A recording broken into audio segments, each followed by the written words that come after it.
and welcome to Rights and Recourse, a program that tackles issues affecting your rights and matters of legal recourse. My name is Dumilo Matez. Remember, you can also be part of our discussion today by tweeting us at Rights Recourse or calling our studio line on 011 714 5497 or 5498. Alternatively, email your thoughts to rightsandrecourse@sabc.co.za.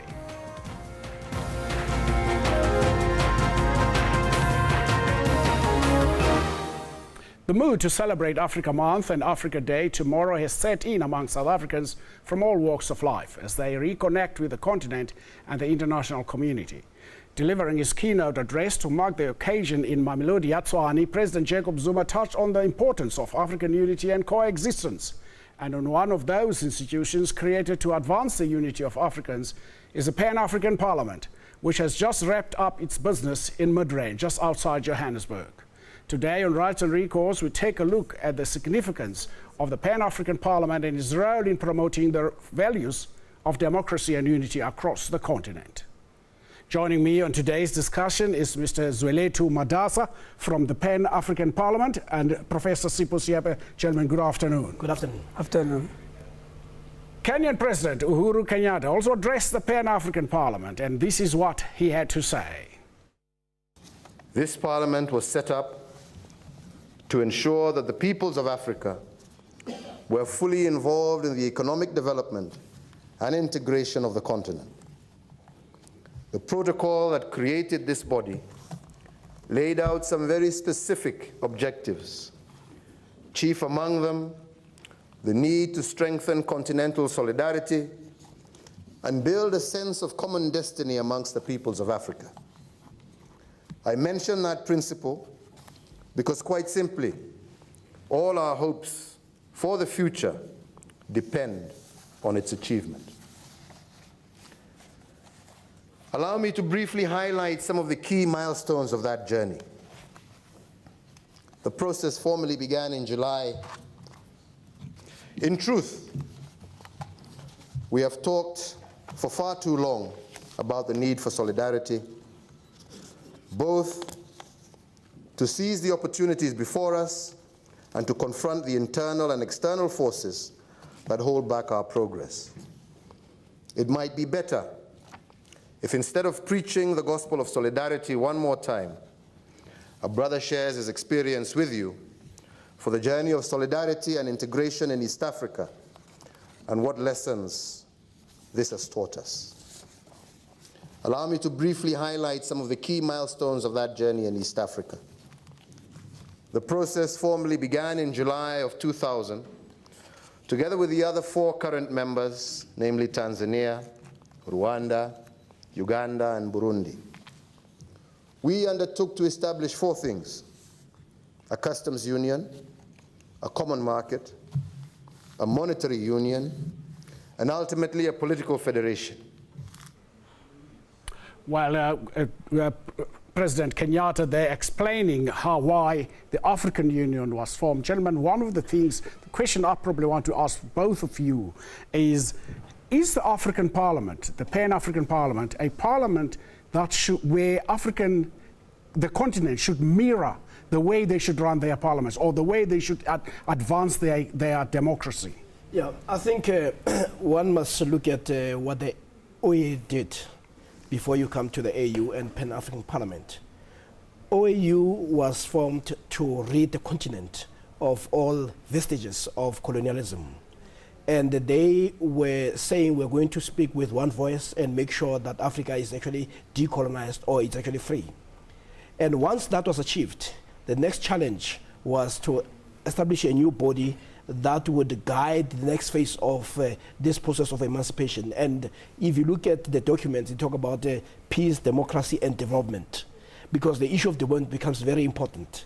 And to do that, you need to have a vehicle that will continue to marshal the ideas and the lessons that come from the continent.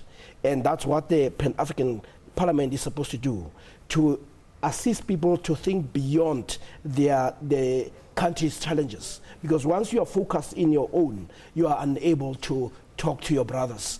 And as the president of Kenya was indicating, that there are certain lessons. And he emphasized that this parliament was established to address 3 things. One, economic development of the continent. Secondly, is the integration of the continent. You know, people like Kwame Nkrumah talked about Africa must unite. This is what he's talking about. But most importantly, it's about the continental solidarity. That when you go to the UN and you talk to other multilateral organizations, you begin to talk to say our experiences are very different and this is the position that we take. But also in resolving those issues, you do not wait for the former colonial countries to be the ones that dictate the change in Africa. Mr. Matasa, that's a very good explanation. Took us back to the OAU. The question is the African Parliament, the Pan-African Parliament, supposed to be similar to the European Parliament? The Pan-African Parliament, as the President of Kenyatta was saying, was created to be the platform for the voices of Africans, to have a say in the African Union affairs. Now, unlike national parliaments, whose role is to oversee their national executive, the Pan-African Parliament has been positioned to cover the whole continent. To look at what the member states are doing. Which is diverse, to see what they are doing. Therefore, in order to do that, the Pan-African Parliament has to set the bar very high, has to be the standard bearer of what constitutes, from an African perspective, good governance, democracy, and human rights. So I agree with you. It ought to set a standard both at leadership level and in terms of the values that it pursues and the caliber of the members that are in the Pan-African Parliament. Professor, in the past, as you were saying, the discussions around these issues centered around the African Union or the OAU then, and it only becomes a multilateral platform. But then you needed an implementer of these decisions, because member states themselves cannot implement something that's been discussed at some multilateral forum. Therefore, there must be a vehicle, and then the Pan-African Parliament is that a vehicle, isn't it? Yeah, it is that vehicle, and what it does, it also has programs. For instance, there is what you call Africa peer review mechanism, where the Parliament has come to say, if we commit ourselves to democracy and we commit ourselves to accountability, what instrument are we going to use to make sure that the parties adhere to that? South Africa was among the first to volunteer to say, come and check us. And part of it was to also set the trend to say it is okay to be elected or to go through these processes, but our standards require the following. That way, if you are out of step, you become very embarrassed. And of course, the process when it started, it was very slow, but as my colleague indicates, that the number of countries that are subjecting themselves to that. But also one must also understand that the whole idea of democracy, peace and development are very intertwined, because without peace, you will not have development. And without democracy, you will also not have peace. So it is a mechanism to force colleagues or brothers or the continent to say we are going to move together. Because one of the challenges that we also face is the issue of market integration. When they talk about integration, and it's almost about broadening, because some of the countries are so small that whatever they produce is not sustainable unless you actually broaden it. This is why you find that in South Africa, we've been encouraging our businesses to also operate in Africa, because when they do that, they increase the market. But also it allows also the free movement of Africans in the continent. Mr. Matasa, I noticed, listening to the representatives from the various member states during your last sitting in Midrand, they pulled no punches. Yeah, no, the Pan-African Parliament members are very high-level people sent by their governments. Most of them are very experienced. A lot of them are retired prime ministers and so on, who are now backbenchers. They are sent to the Pan-African Parliament. The quality of debate is very high. The Parliament is diverse. Our protocol says that out of the 5 members of each delegation from national parliament, one must at least be a woman, and the delegation in terms of political representation must reflect the diversity of the political representation in a national parliament. So we have a lot of even opposition leaders in their own countries who are chairs of committees at the Pan-African Parliament. For example, our current chair of the Committee of International Relations and Cooperation is a leader of opposition in Chad. Our current chair of the Committee of Energy is a leader of the opposition in Sierra Leone. So that's how the parliament is diverse. So as far as the issues of debates, when we debated the ICC, for example, whether Africa should pull out and so on, whether the African leaders are not being abused by the ICC, it was amazing, the diversity of views on that issue. Yes, there was a balance of the majority slightly were of the view of pull out, but some countries that have experienced problems of abuse of power and conflict, they did not buy the argument. They were very adamant that the ICC is very useful, otherwise we will be victims of abuse of human rights. So that's how diverse the parliament is. Prof, quickly, do you want to add to what Mr. Madasa No, is saying? actually, it's important because, as he indicates, that the standards must be high.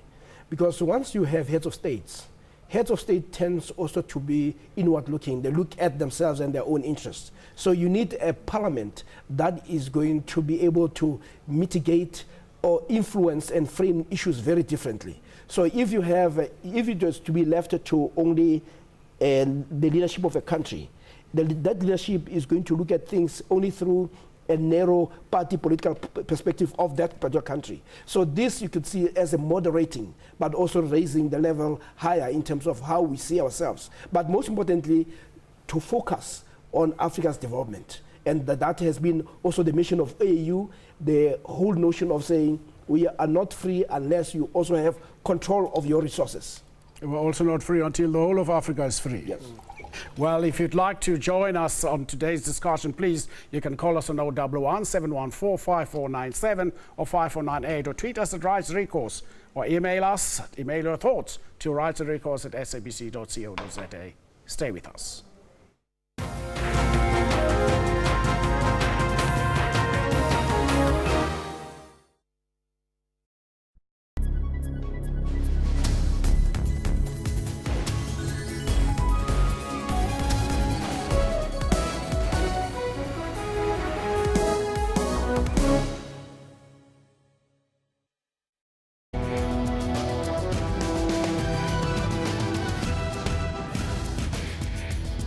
The internet has been found to be a tool used by militant groups when recruiting members. This has forced governments to create tighter internet laws. Technology has also been used to call for social change, as was the case with the abducted Nigerian girls. The people on social media are some of the society's most influential. If they get an issue started, you're likely to have that issue become a national issue. And on Network, we tell you about this serious side of technology, but we have fun too with gadgets, games and cars. That's Network every Sunday at 19:30, only on SABC News.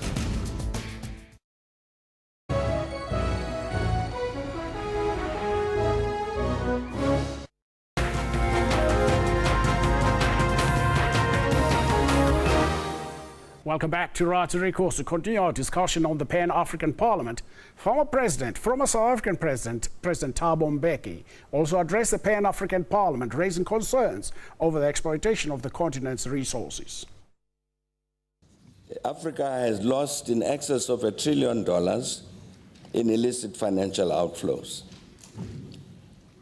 And our panel further estimated that our continent loses annually over $50 billion through these illicit outflows. And we must explain that this estimate is based on data obtained from the International Monetary Fund Direction of Trade Statistics, which, as Raymond Baker, Director of the Global Financial Integrity, explains, report annual exports and imports for all pairs of reporting countries. And therefore, the figure of 50 billion is an underestimate, as it excludes such elements as trade in services and intangibles, proceeds of bribery and trafficking in drugs, people, and firearms. Well, gentlemen, you heard that what President Thabo Mbeki was saying, talking about money that is leaving, illicit money that is leaving the continent. $5 trillion. That's a lot of money, 50 billion rand. The question is, how the steps that have been provided or the recommendations that have been made by his committee, how are these going to be implemented? Well, as a Pan-African Parliament, we can only participate in those recommendations in a manner that is commensurate with our mandate. We're not yet a legislature, so we won't be in a position to make a law to make sure that we prevent that. At the moment, what we will do, we will popularize the report. All our members have been given copies in their own languages. They will take the report to their own national parliaments and have it debated in order to come up with mechanism to stem the tide. We need to take steps because that's a developmental issue. If you are losing so much money, actually now the debate is, actually Africa is not a debtor, it's a creditor. You see? So we are giving money and developing other continents. So what we can do for us is to popularize it and make sure that national parliaments whose regime as far as financial control is concerned is not strong enough so that they can then take measures in terms of the recommendations. Prof, $5 trillion, are we surprised? No, we're not surprised. I mean, but there are two issues that are important on this matter. One is relying on expertise, especially those people who were at the helm of governments, because they've had time to reflect on some of the mistakes that they also may have made and that are still being made. So that's very important to bring people who, when they speak, and when the former president spoke there, people there understood that he was a leader and a head of state. So he can speak from, there's an element of authority that comes in and credibility. That's the first thing. But secondly, you were asking what is going to be done. What's the most important thing is the identification of the problem. And it's very important that the problem has been identified, and then what various governments and national governments will start doing, say, how do we begin to stem this tide of money flowing that direction, where we actually that money should have been contained. So that is one thing, and what the former president was talking about, it's illicit money. But you're also saying we must also look at issues of trade and services that should actually be transacted within the continent. Because for as long as there's a trade imbalance, that means you are actually losing. And hence there's been a lot of discussion around the reindustrialization of Africa. And you see various blocs that are dealing with it. SADC has already come up with its own framework on that matter. The other question I wanted to ask, probably you guys can both comment on it. It's one wonders how much of this money was facilitated by African leaders themselves to leave the countries. We've seen examples in places like Nigeria. They're still struggling to get money back from the Switzerland banks in Switzerland.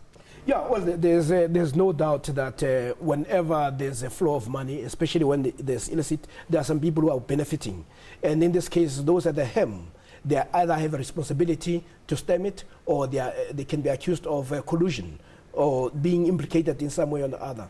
But what is important is really making these realities much transparent even to the people of Africa and those countries. And in this country, we took some positions that we regret. For instance, when we came up with issues of tariffs, we opened everything when we're not ready. So some of the money was made possible for it to escape Africa by our own wrong decisions. So it's important that at least there's an element of reflection that we look at these things. I want to stay with that a little bit.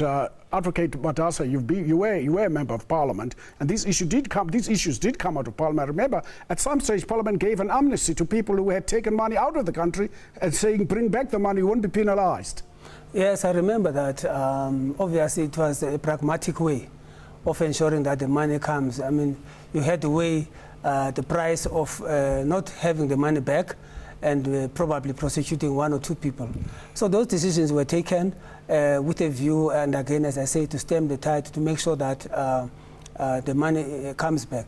And to answer your earlier question, the former president indicated countries that already have strong financial regimes like South Africa and quite a number of others. But the point that was stressed in the report and by the members who were debating, how do you then capacitate the rest of the continent to make sure that we're at the same level as far as the prevention of this illegal money leaving the continent? So I agree with you that actually the problem is both internal and external. The other question is responding to this question of how do you capacitate other member states to be able to look after their finances. I understand there is the 3rd International Conference on Finance and Development that is going to be held in Addis Ababa in July, where this issue will be taken forward. Well, I mean, the best way in which you capacitate people, first it's The most obvious one is to share lessons. The secondly is to send expertise that will assist. It's almost like when you have a functional institution, a dysfunctional institution, you take people and say, well, you have been good at that. Can you come and spend some 6 months and put controls on how to deal with it? So the mere fact that you have this humility among African countries to say we're willing to go that route, that in itself is very positive, and it's also good for... Well, Prof, let's take this call from Lisiba Mutibi from Pulukwa, from Messina. Good afternoon and welcome to Rights and Recourse. Yes, how are you? Fine, thanks. How are you? Yes, my name is Khiva. I see you can't pronounce it properly. I'm sorry about that. Yeah. My question to the Rights and Recourse. The question is, the Pan-African Parliament, so far until today, is there anything, any change because of the Parliament for people who are suffering and having problems in their countries, dying because of political situation? You didn't do anything. Is there any progress? Well, that's a very direct question about what the Pan-African Parliament did. We had the disturbances around xenophobia, and we have a lot of refugees coming into South Africa. The question is, what does a Pan-African Parliament do to help those people? I think it goes back to a question I raised earlier when we were off air, as to I would like to see a Pan-African that allows people to come in and voice their views as ordinary citizens of the various member states. Well, this is a very important question, because this parliament was created to be the voice of the people. So whatever concerns African citizens have, in whatever country, the Pan-African Parliament's voice should be loud on those issues without fear or favor. But again, I repeat, the effectiveness of the Pan-African Parliament, one, depends on its mandate, what it can do. Secondly, on the type of leadership that is leading the Pan-African Parliament. The representatives of the people who are the members of parliament have taken up issues, even with Burundi. I mean, the parliament was loud and clear that that matter is not acceptable. There should be no unconstitutional changes of government on the continent based on tweaking the constitutions. The parliament was clear. And I told you the reasons. It's because the members are diverse. So some will be protective of their regimes, some will not be. And then there's solidarity as well along the line. So we're very vocal on that. On the issue of insecurity that happens here regarding foreign nationals who were victims of some criminal acts, those issues were taken up at the Pan-African Parliament very strongly. But again, I want to say we can do as much as we can in terms of our legal framework. In the minutes we have, Prof, quickly, I just wanted to finish the financial issues. It is true that many African countries have their economic plans and strategies dictated to them by the IMF and the World Bank in the form of structural adjustments. Yeah, that is true. This is why, if you look at the last SADC meeting, where the SADC countries met, one of the things that they talked about is how do we reduce that level of dependency, because for as long as the chair indicated, Robert Gabriel Mugabe was saying, for as long as our programs are funded by other people, those people are going to dictate our agenda. What we need to do is to come up with programs that we can do, that we can fund. That way you limit your dependence, and that has been the biggest problem. And the second thing that the SADC also looked at is that you need to grow the economy, but you cannot do it without industrialization. And that also means you must address the issues of infrastructure, and you must address the issue of market integration. So they were very clear, but part of the effort is to say you can be politically free, but if your economy is dictated by other people, then that freedom is meaningless. And we've seen those type of noises coming also in our country, with young people saying political liberation is meaningless unless your economy. So those are some of the issues that have been dealt with. But I also wanted to deal with this other matter of the Pan-African Parliament in terms of whether it has enforcement capability. One must also understand here that countries also, the executive or government that we elected, have also a responsibility. And one of those is about ensuring that there's a territorial integrity and the protection of sovereignty. So what I know is that at least there are peace and security clusters in various countries. We'll continue that discussion as we go along. If you'd like to join us on today's discussion, please call us on 011 714 5497 or 5498 or tweet us at Recourse or email your thoughts to writeandrecourse@sabc.co.za. Stay with us.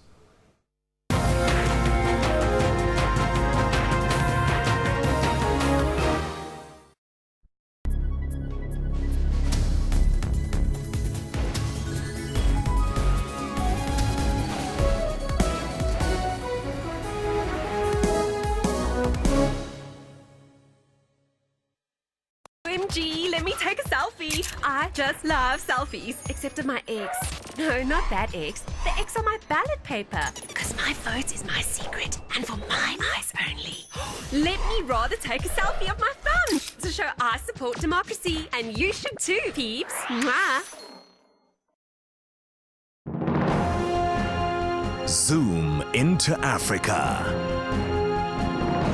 This is Madagascar. The president is Mr. Heri Rajaonarimampianina.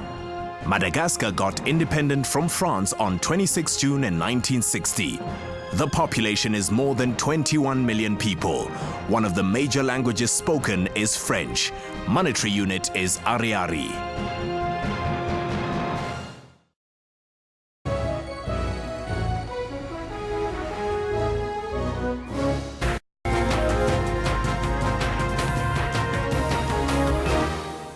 Welcome back. Let's take a look. Let's listen to this by the chairperson of the African Union.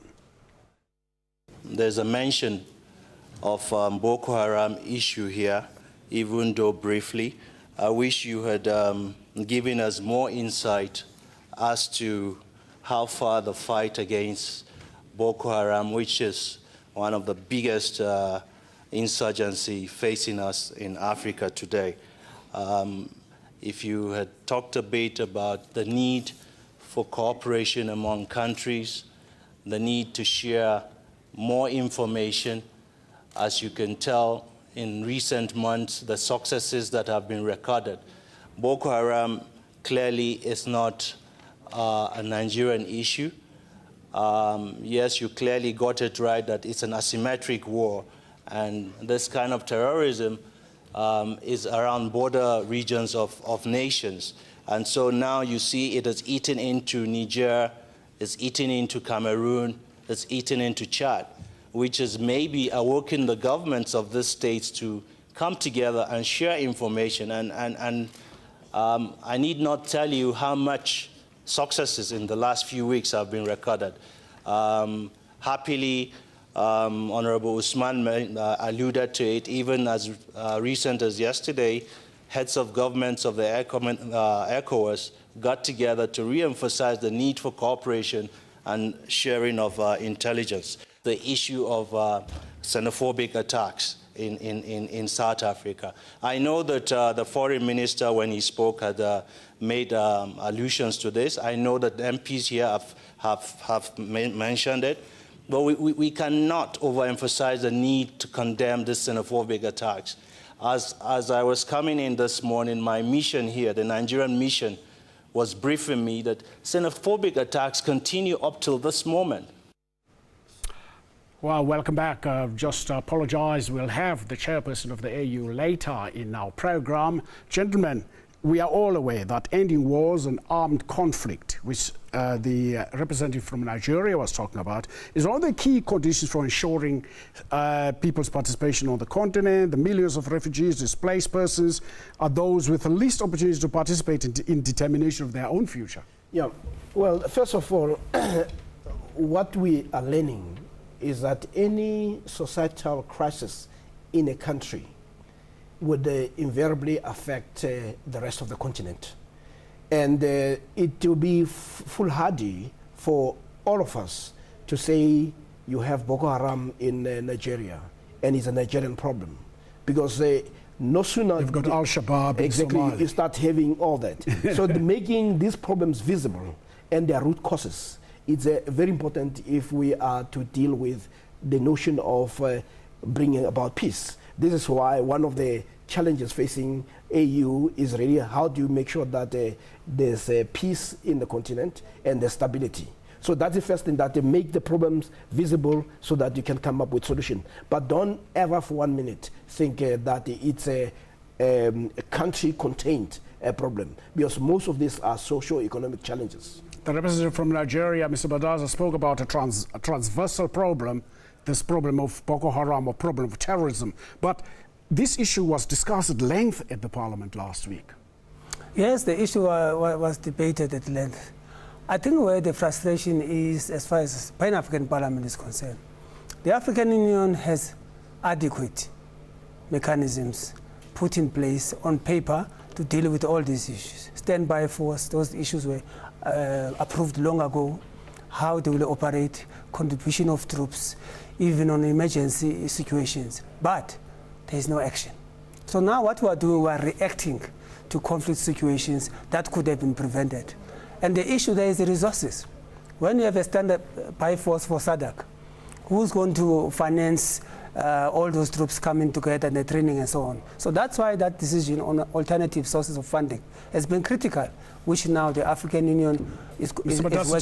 Just hold that thought. Let's take this call from Alio. Alio, good afternoon and welcome to Rights and Recourse. Good afternoon, sir. Yes, sir. What's your question? My name is Alois Mdomba. I'm calling from Syria in Gauteng. Yes. I just wanted to appreciate or to commend the role of the African Union and the Pan-African Parliament. But my question at this moment in time is: are we going to have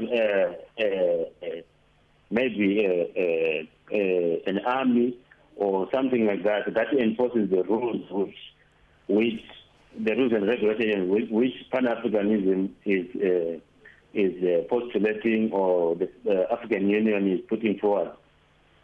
Thank you very much, Ali. That's a question Mr. Madasa was busy responding to. Probably let me tie it up with another question, Prof. and Mr. Madasa. It is interesting to read that in the powers of the Peace and Security Council, that part of its job is to examine and take action in situations when the national sovereignty of a member state is threatened by an act of aggression. And Ali is asking, are we going to have an army that is going to see to it that these kind of things we see in places like Somalia and Nigeria and probably in the north of Mali can be nipped in the bud? Yeah, there are efforts, and actually they do exist. We do have Africa Standby Force on paper, and we have a few countries that are willing to make available the soldiers to make sure that there's peace. There's also other multilateral I'll also make available my soldiers if I know they're going to be paid by somebody else. Exactly. and you also have the UN that also has an interest in stability, and we also make a contribution. I think it boils down to the issue of resources, but also what it must, the people in the continent must be willing to fund that. Because for as long as you are not willing to fund it, it's not going to happen. Having good ideas without some financial support is actually meaningless. And I also know that in the SADC region, at least there is a clear cooperation between the various countries here in terms of what you saw in Lesotho. What you saw in Lesotho, where there was an intervention or not. And it's not so much whether the intervention went well. It's the very concept that dictatorships or coups will not be allowed and soldiers can be sent. So that is already in the making. But you must understand that these have been structures that have been in the making in the last 10 years, not so long ago. There's another thing too. I will throw something in the mix that says, there's another rule that says we are not going to allow mercenaries, but I am told from reliable sources that it is the South African mercenaries that have actually smoked out of Boko Haram in Nigeria. Well, I'm not, I don't have information about this mercenary issue. I've been reading about it. What I just wanted to conclude on this issue of a standby force, it's a very critical issue. Even in SADC, I agree with Prof. Hafley, because we don't really have to rely on the willingness of neighbors to send an army. We must have an army that belongs to the region. And this is a decision that has been made. But that peace and security we're talking about is entirely funded by the Europeans. So they will control which conflict should be resolved in what way. Which control should not be resolved. So the issue that we need, the chair of the commission now, Dr. Ngosa Zanazume, just launched the African Union Foundation. That foundation derives from the decision of the AU to have alternative sources of funding. So now what we need is African business to put their money where their mouth is, because they are expanding on the continent, but who is opening the way? Who is creating a conducive business environment? It's our governments that are fighting these issues of conflict, and the business is moving in. So we are saying now they must pay for that, because we are facilitating business, which is good, and intra-trade. So once we have these resources, then we will be able to fund these forces so that they are there. I believe if we have a force that belongs to a region, well-funded, by its mere existence, it will be a deterrence to conflicts. I believe that, because whoever is creating instability will know that there is a force that will move, and it does not belong to any country. It's a collective force. The other things about these forces that we're talking about that should be looking after conflicts in Africa, one of these, I'm told there's a rivalry as to who's going to lead these forces. Yeah, well, there are rivalries within countries themselves, and there are egos of presidents. That's why if you start setting the framework first, the framework will dictate, for instance, who becomes the president of African Parliament, and who becomes, you need to have mechanisms of managing that, because if you don't have that, then those with a greater purse will always dictate, in the same way that you find that the problems of Africa are usually resolved based by who is going to put the money, and the one who puts the money decides how and how far they can actually go. So that the issue is really that Africans must talk about this, that we are going to be principled on this, and we are going to have a way in which we can adjudicate in such a way that no one person, it should not depend on the whims of a country or individuals. Mr. Matasa, I know you're not representing AU here, but there's been criticism of the AU of moving too slowly to stem the tide of these kind of conflicts. We saw in Libya, the AU moved very slowly. As a result, Western countries came in and they did what they wanted to do. They took what they wanted to take. And many people are saying, had the AU moved up first, this would not have happened. Your question reinforces the point I've made. There is no matter of unwillingness on the part of the African Union. To deal with conflict is self-serving for the African Union. The problem is finances. If you don't have your resources to deal with your problems and you're relying on someone else, that person will choose for you which conflicts must be resolved and in what manner. Yeah. So we heard stories even about Libya, that the African Union, we know what the Union was doing to try and to stop the situation. But we heard that at a critical moment, when they wanted to intervene there, planes were not made available, because the petrol for these planes comes from the budget of external donors. So now they will tell you, no, we're not releasing that plane, we don't have money for that flight. Whereas the flight is critical for you to resolve the conflict. So this is a glaring example of what happens when the resources are not yours. And actually there is a matter that our president raised about the influence of other countries. And it will appear, and I think my colleague here can actually tell you, that most people find that the French-speaking countries seems to have less leverage over France than other English-speaking countries. So unless you also resolve those colonial tensions and ties and influences, the African Union will always find itself bogged down, and it will always be moving with almost snail's pace in resolving African problems.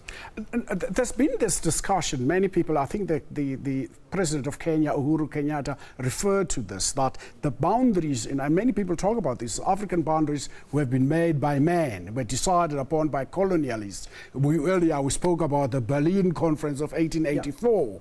Yeah. How then do I retain my sovereignty if I'm going to allow people to crisscross my borders without me saying, hey, stop here, you can't go further than this is my country? Well, I mean, first of all, we are at the moment working within those borders that have been dictated by the colonial masters. But what you see happening in Europe, Prof, we'll restart this discussion when we come back from the break. If you'd like to join us on today's discussion, please call us on 011-714-5497 or 5498. Stay with us.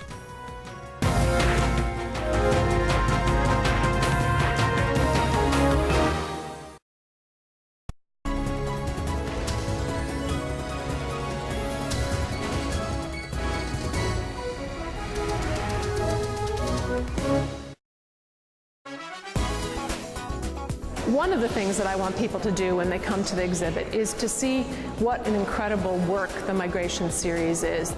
Fami's work has also been featured at London and New York Fashion Week and in collaborations with leading international designers. Tunisia is listed as one of the top 20 destinations for 2015 by the National Geographic Traveller. There are lots and lots of children who are going to be learning Xhosa as a second language, and Oxford University Press is about supporting language. Join Musam Khalipi on Afro Showbiz every Saturday at 19:30 CAT.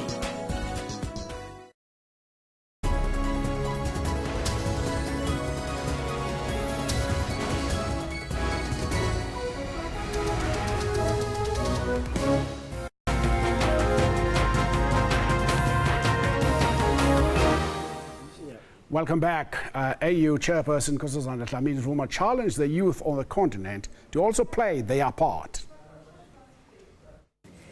Since we have declared 2015 as the year of women's empowerment and development towards Africa's Agenda 2063, I hope in your engagements during these couple of days, you will pay special attention to the aspirations of young women and girls. That does not take away from the aspirations of young men. I'm just saying special attention, because the young women tend to be invisible. And that's why we don't have them even in the PYA. So we must pay special attention. The young must lead the way and present the now and the future in this regard, as well as by being examples of non-sexism in their organizations and challenge patriarchy wherever it rears its head. Well, that was AU Chairperson Dr. Nkosazana Zuma. The question is, what I want to know is, to what extent, taking from what the chairperson of the AU was saying, to what extent do we encourage diversity in our governments across the continent with the inclusion of women and a generational mix in government? Well, as a Pan-African Parliament, what we did, commencing 2 years ago, we established what we call a caucus on youth.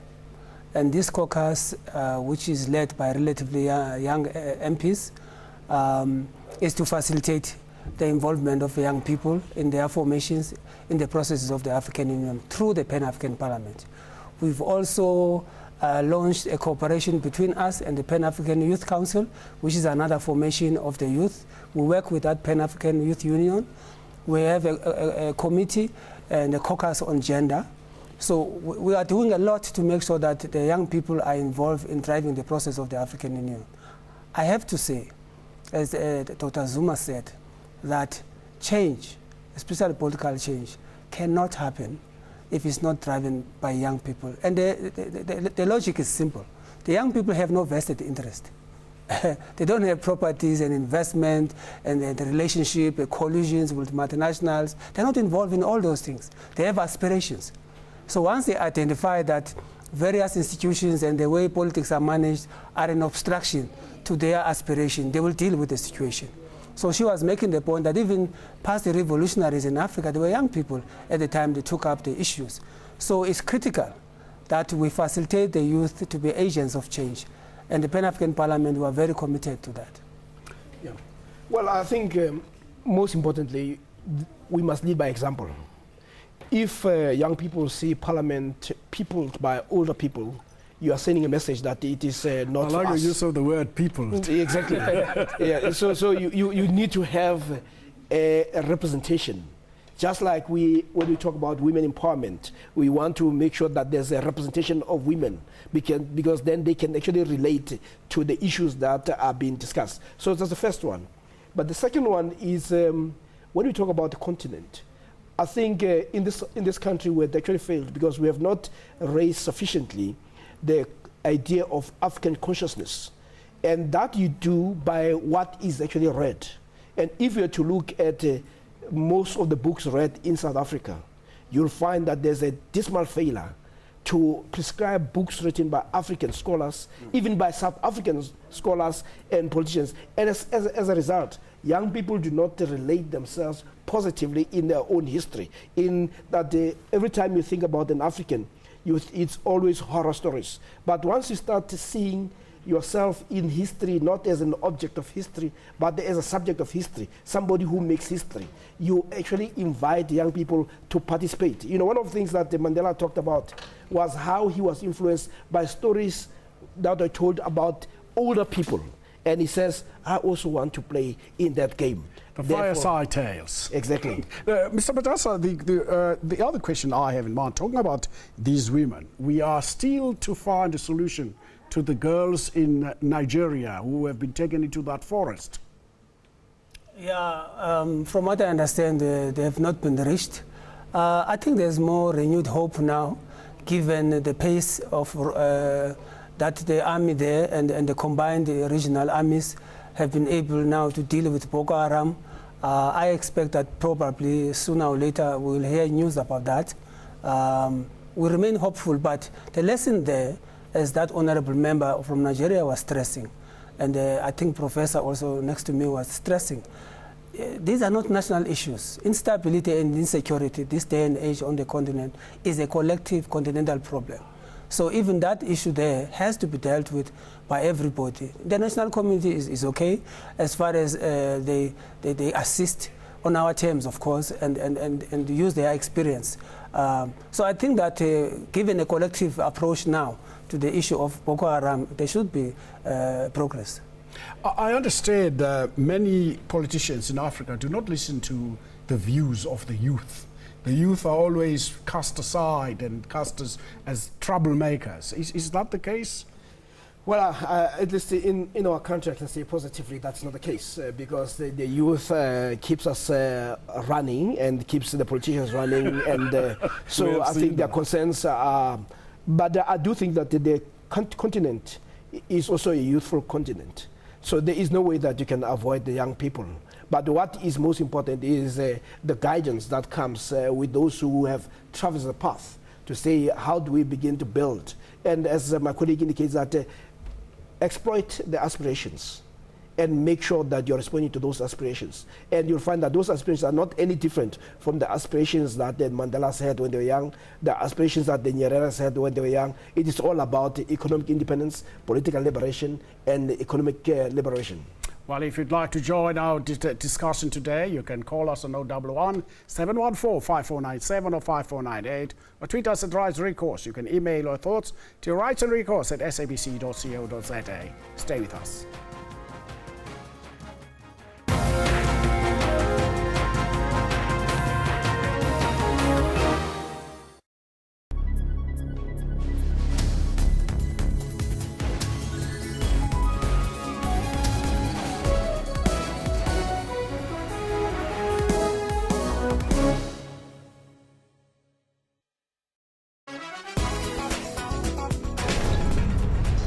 What the hell was that?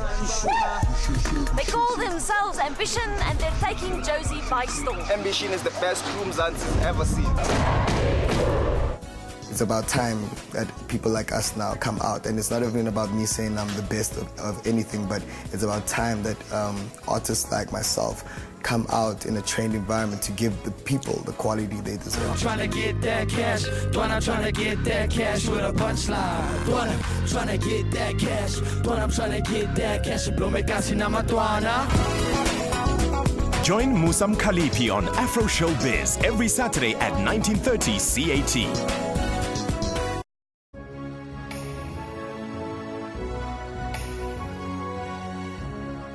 Nelson Mandela keeping a watch over a myriad of statues, from generals and presidents to literary figures and humanitarianists.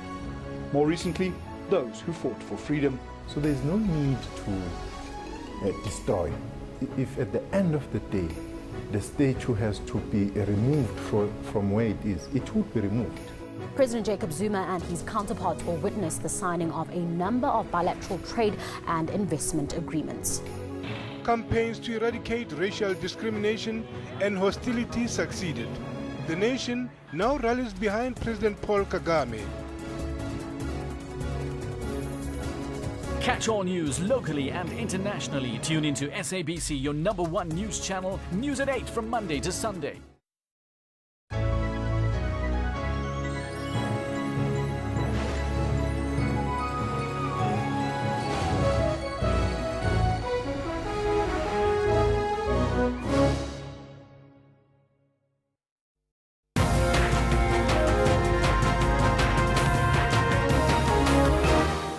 Welcome back. We still continue our discussion on the Pan-African Parliament. Also, we're touching on issues affecting the AU. But let's take this call from Mohammed. Mohammed, good afternoon and welcome to Rights and Recourse.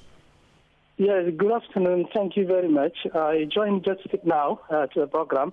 I've seen when you are discussing about the problems, the conflicts, especially like Somalia and Nigeria, where we are talking about Al-Shabaab and Boko Haram.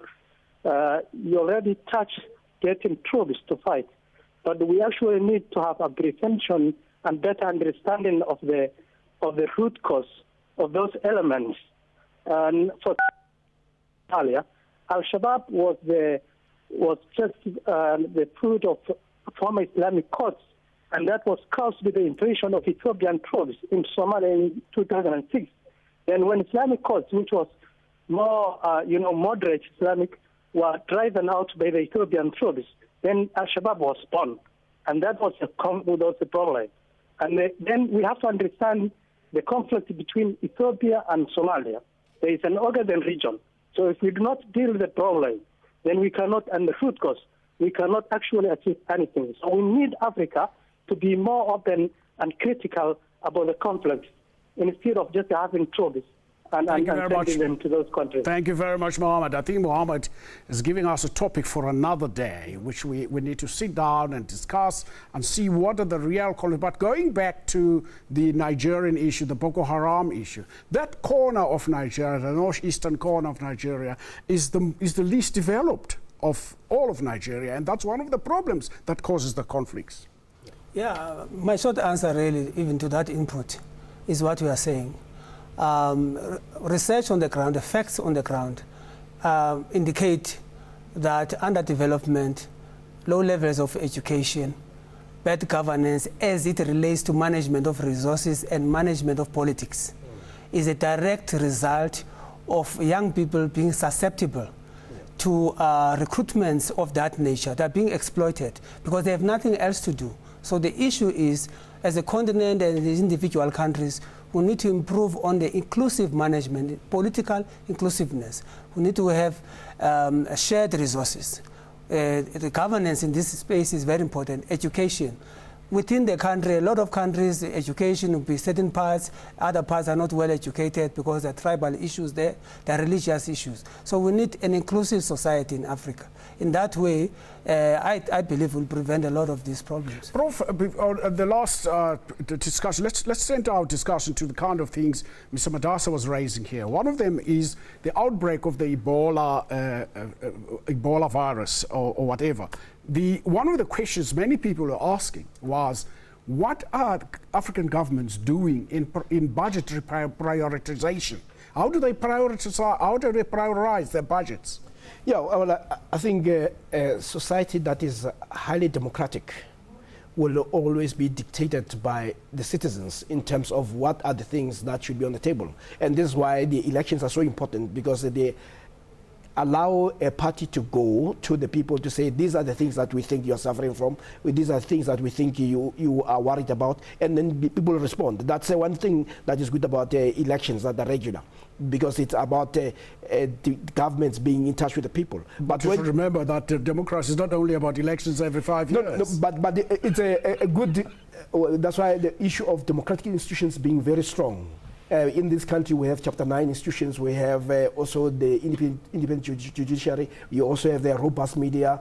And you also have a society that is restless, that acts itself out. And going back to what my colleague was also saying, is the importance of, if you have spaces of inequality, then you have these social challenges. If you look at some of the activities that are almost embarrass us in this country, it is because the young people feel that there should change in this democracy. The poverty levels, the unemployment, and of course you link it also to the life opportunities that if you don't have education, you are almost challenged. African Bottas, last word for you. South African states also tied themselves up to the Millennium Goals, the Millennium Development Goals. How far are we in meeting some of those goals? I think there are major challenges that we're facing. Yeah, the issue of Millennium Development Goals became problematic.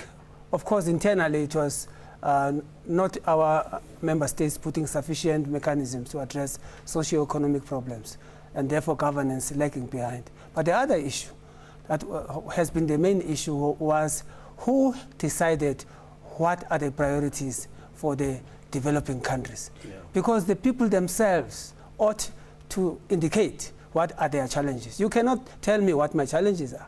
I'm the one who can tell you what my challenges are, and you can probably come up with mitigation. So that's why there's a review of that process to make sure that now it is more consultative and is based on needs analysis, proper needs analysis. Well, this has been Right and Recourse. This program is repeated at 10 tonight and 5 on Monday morning. There is no way we can discuss all the problems of Africa in an hour. From all of us in the studio, thank you to our guests and good afternoon.